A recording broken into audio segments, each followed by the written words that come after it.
जय गुरुदेव।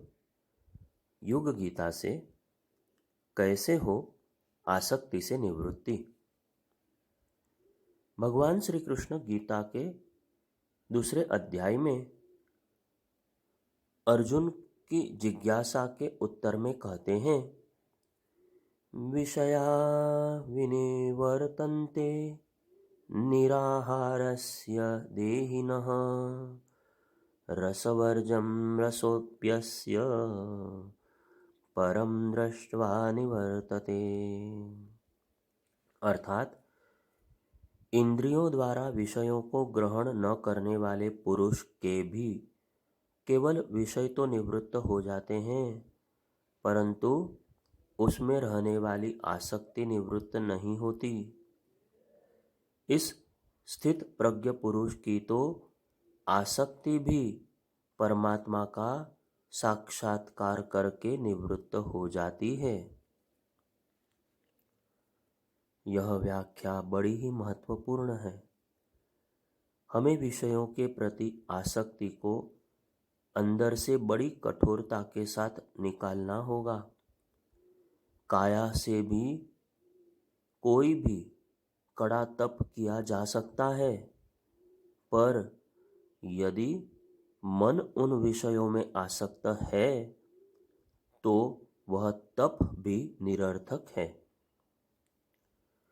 हम अपना नियंत्रण इंद्रियों पर करें, इसके लिए हमें इस प्रक्रिया को बड़े गहरे तक ले जाना होगा।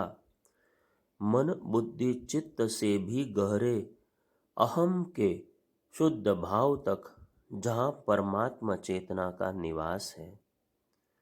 ऐसा हो जाए तो फिर मन अश्लील चिंतन में न लिप्त हो, उस दृश्य के वास्तविक सौंदर्य की ओर जाएगा जो परमात्मा का स्वरूप है। तब शारीरिक के साथ मानसिक संयम भी सधता चला जाएगा। भगवान कहते हैं कि स्थित प्रज्ञ पुरुष की तो आसक्ति भी परमात्मा चेतना का साक्षात्कार कर पूर्णतः निकल जाती है, वह उससे निवृत्ति पा लेता है। यदि आसक्ति नष्ट हो तो क्या होगा? भगवान कहते हैं कि यह आसक्ति ही एडिक्शन है। यह आसक्ति बुद्धिमान पुरुष के मन को भी बलात् हर लेती है, क्योंकि ये इंद्रियां प्रमथन स्वभाव वाली होती है। इसी आशय का श्लोक है, यततो ह्यपि कौन्तेय पुरुषस्य विपश्चितः इंद्रियाणि प्रमाथीनि हरन्ति प्रसभं मनः। जहाँ आत्मसंयम नहीं है, वहाँ किसी भी सद्गुण के विकास की, व्यक्तित्व के परिष्कार की तनिक भी संभावना नहीं है। असंयमी व्यक्ति को न किसी प्रकार की शिक्षा रुचिकर लगती है और न ही वह अपना सांस्कृतिक विकास चाहता है। विषयों के पीछे भाग रहा कामी मन अपने प्रबल पुरुषार्थ द्वारा निर्मित देव मंदिर, यानी कि यह मानवी काया, को पूरी तरह ध्वस्त कर देता है। बुद्धिमान प्रतीत होने वाला व्यक्ति भी विषयों के उन्मादकारी आकर्षणों से मोहित होकर मूर्खतापूर्ण कार्य करने लगता है। फिर कम योग्यता या बुद्धि वाले व्यक्ति का तो कहना ही क्या। सुंद उपसुंद के कथानक। समुद्र मंथन के बाद भगवान विष्णु द्वारा कामी असुरों से अमृत की रक्षा के प्रसंग तथा भस्मासुर के आत्मघात से क्या हमें नहीं ज्ञात होता कि इंद्रियां कितने प्रबल वेग से मन को बलात् भ्रमित कर उसे नष्ट कर डालती हैं। किसी भी मंच से यह उपदेश माइक पर देना आसान है कि हमें अपनी इंद्रियों को वश में करना चाहिए। हे मानव, तू संयमी बन। परंतु वह विधि जो जीवन में उतर सके, जीवन कला का एक अंग बन व्यक्ति को सुगमता से साधना सिखा सके, मात्र गीता प्रबंध के इस स्थित प्रज्ञ प्रकरण में ही आई है।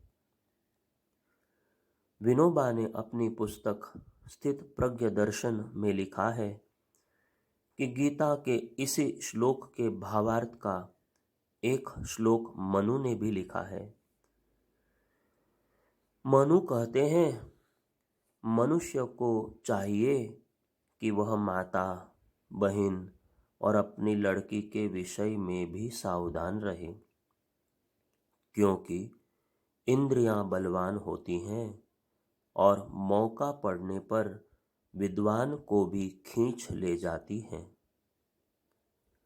मनु का यह विवेचन एक सामाजिक मर्यादा के अंतर्गत साधारण मनुष्य के लिए है, तो गीता का विवेचन आध्यात्मिक दृष्टि से एक पूर्ण पुरुष के लिए किया गया है। फिर भी यह आशय स्पष्ट है कि मनुष्य को अपनी इंद्रियों पर जरूरत से ज्यादा विश्वास नहीं रखना चाहिए। गीता कहती है कि एक साधक स्तर का व्यक्ति संभव है कि इंद्रियों को विषयों से हटा ले, पर वे मन पर हमला न कर दें, इसलिए उसे सूक्ष्म इंद्रिय निग्रह में निष्णांत होना चाहिए। यह विनोबा का मत है।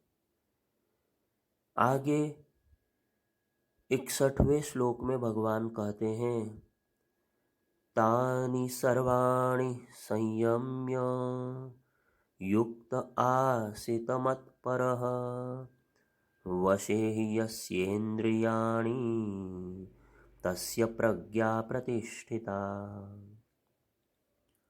अर्थात इसलिए हर साधक के लिए अभिष्ट है कि वह इन संपूर्ण इंद्रियों को वश में करके समाहित चित्त हो मेरे परायण होकर ध्यान में बैठे, क्योंकि जिस पुरुष की इंद्रियां वश में होती हैं उसी की बुद्धि स्थिर हो जाती है। योगेश्वर के अनुसार एक ही समाधान है, एक ही तरीका है। अपनी संकल्प शक्ति से मन को अंतर्मुखी कर परमात्मा चेतना में प्रतिष्ठित करे, इसके लिए ध्यान का आश्रय लें। भगवान कहते हैं, तानि सर्वाणि संयम्य, अर्थात उन सभी इंद्रिय वासनाओं को संयम में कर स्थिर बुद्धि होकर मेरे ही परायण हो जाओ। इसके अलावा कोई विकल्प नहीं है। परम पूज्य गुरुदेव भी यही लिखते रहे हैं कि हम स्वयं को परमात्मा चेतना सविता देवता के पापनाशक भर्ग तेज में अधिष्ठित करना सीखें। गायत्री का सतोगुणी ध्यान, जिसमें अंग प्रत्यंग में देवी के सौंदर्य का ध्यान कर मातृभाव से उसके शक्ति स्तोत्र होने व उससे आत्मबल के सतत संवर्धन की जप के साथ ध्यान वाली प्रक्रिया में प्रार्थना की जाती है। भगवान बार बार कह रहे हैं, युक्त आसित मत्परः मन्मना भव मद्भक्तो, ऐसे निर्देश देते रहे हैं। मन को किसी रचनात्मक उच्च लक्ष्य के साथ यदि जोड़ दिया जाए और प्रबल इच्छा शक्ति के साथ यह कार्य किया जाए, तो इन प्रमथन स्वभाव वाली इंद्रियों पर काबू पाया जा सकता है। ऐसा जरूरी क्यों है? इसलिए कि निरंतर विषयों का चिंतन करने वाले पुरुष की इन विषयों में आसक्ति हो जाती है।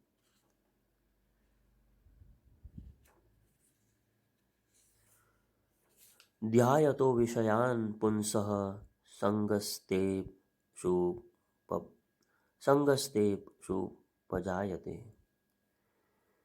विचार विज्ञान के मर्मज्ञ है श्री कृष्ण, इसीलिए वे एक मनोवैज्ञानिक तथ्य सामने रखते हैं। विचारों का यह स्वभाव है कि वे अपने उद्गम स्थल की ओर बारंबार जाते हैं। मन से सजातीय विचारों का मानो निर्जर फूट पड़ता है। यदि यह सकारात्मक है, श्रेष्ठ विचारों का है तो ठीक है, किंतु यह निकृष्ट, निषेधात्मक, वासनात्मक विचारों का प्रवाह है तो निश्चित ही विषयी पुरुष को वैसे ही विचारों के पुंज से घेर देगी। वैज्ञानिक भी आइडियोस्फीयर की इस परिकल्पना को पूर्णतः विज्ञान सम्मत मानते हैं। ऋषिगण भी इसीलिए कहते आए हैं, आनो भद्रा क्रतवो यन्तु विश्वतः। संसार के विषयों के प्रति आसक्ति हमारे निरंतर विषय चिंतन का ही परिणाम है। ज्यों ज्यों यह बुद्धि को प्राप्त होती है, त्यों ही यह अपने प्रवाह के वेग में राग युक्त पदार्थ की प्राप्ति हेतु भावना को उत्पन्न कर देती है। यह बात श्लोक के 62वें श्लोक के उत्तरार्ध में स्पष्ट है। आसक्ति से उन विषयों की कामना उत्पन्न होती है और कामना में विघ्न पड़ने से क्रोध उत्पन्न होता है। भगवान बारंबार स्पष्ट कह रहे हैं कि स्थित प्रज्ञ को पहचानने जानने से पूर्व यह जान लेना अनिवार्य है कि ऐसी कौन कौन सी बाधाएं हैं जो इस मार्ग में आती है। जहाँ कामेच्छारूपी विचारों में सड़ांग पैदा होती है, वहाँ क्रोध रूपी दुर्गंध जन्म लेती है। ऐसा पुरुष इस तरह से अनेकानेक तरह से जाल में उलझकर विनाश को प्राप्त होता है। कामना और कामना पूर्ति के बीच जो एक भारी गैप है, इसे यदि सत्संग द्वारा, सदचिंतन द्वारा भरा जा सके तो ऐसी दुर्गति नहीं होगी। मन ही मन कूढ़ना, प्रकट में क्रोध करना, भयंकर गुस्से में आ जाना, ये सब बाधाएं हैं स्थित प्रज्ञ के मार्ग की। स्ट्रेस व मनोविकार इस कामना को दबाने से ही पैदा होते हैं। यदि हम कामना को भावना में रूपांतरित कर दें, दबाकर क्रोध में न बदलें, तो हम स्ट्रेस, तनाव से भी बच सकते हैं। भावनाशील व्यक्ति आदर्शों के निमित्त उच्च स्तरीय कार्यों में अपनी ऊर्जा को नियोजित करता है। क्रोध व मन्यु में अंतर है। यहाँ भगवान कूढ़ ने कामना को दबाने से पैदा हुए क्रोध के जन्म लेने की प्रक्रिया की व्याख्या कर रहे हैं। वह कह रहे हैं कि यह क्रोध बड़ा ही विनाशकारी है। 63वां श्लोक यही कहता है। क्रोध से अत्यंत मूढ़ भाव उत्पन्न हो जाता है। मूढ़ भाव से स्मृति में भ्रम तथा उससे बुद्धि तथा अर्थात ज्ञान शक्ति का नाश हो जाता है और बुद्धि का नाश होने पर यह पुरुष अपनी स्थिति से गिर जाता है। यहाँ यह प्रसंग वासुदेव इसलिए कह रहे हैं कि अर्जुन की बुद्धि मोह में फंसी है। वे उसे उबारने के लिए प्रयासरत हैं। बुद्धिनाश कैसा होता है, इसकी याद भी वे परोक्षतः दिला रहे हैं।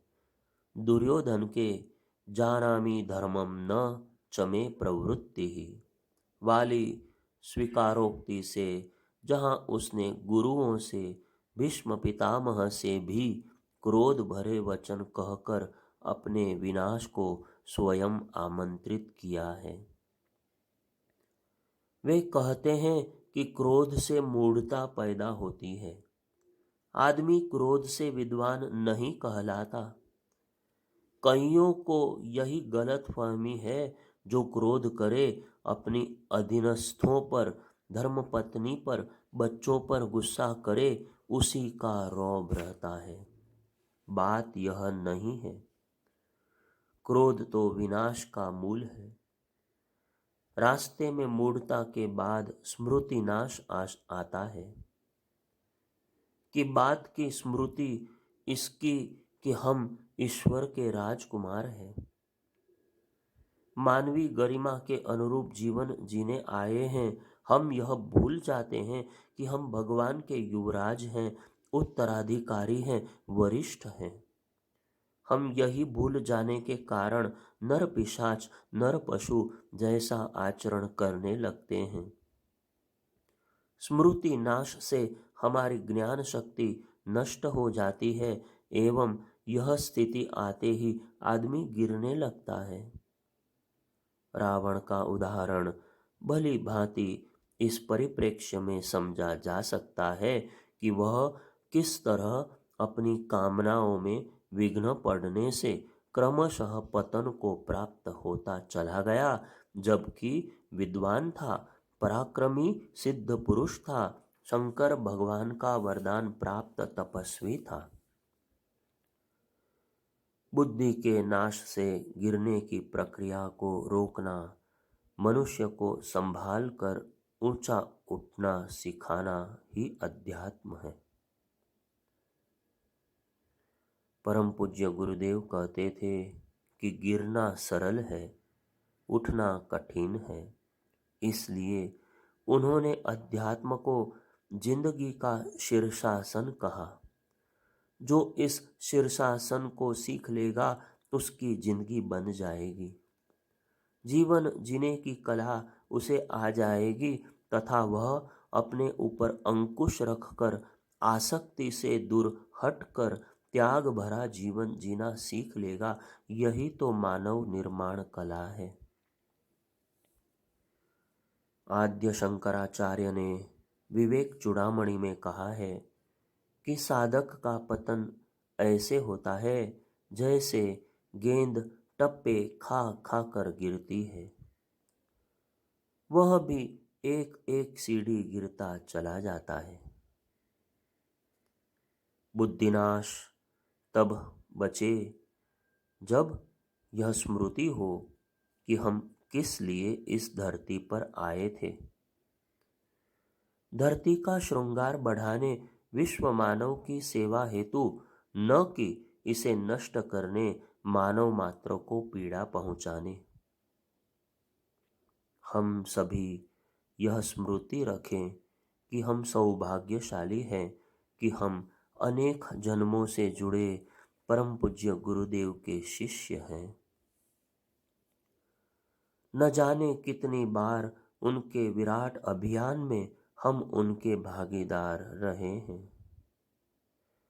देव सत्ताओं की तरह हमारी भूमिका रही है।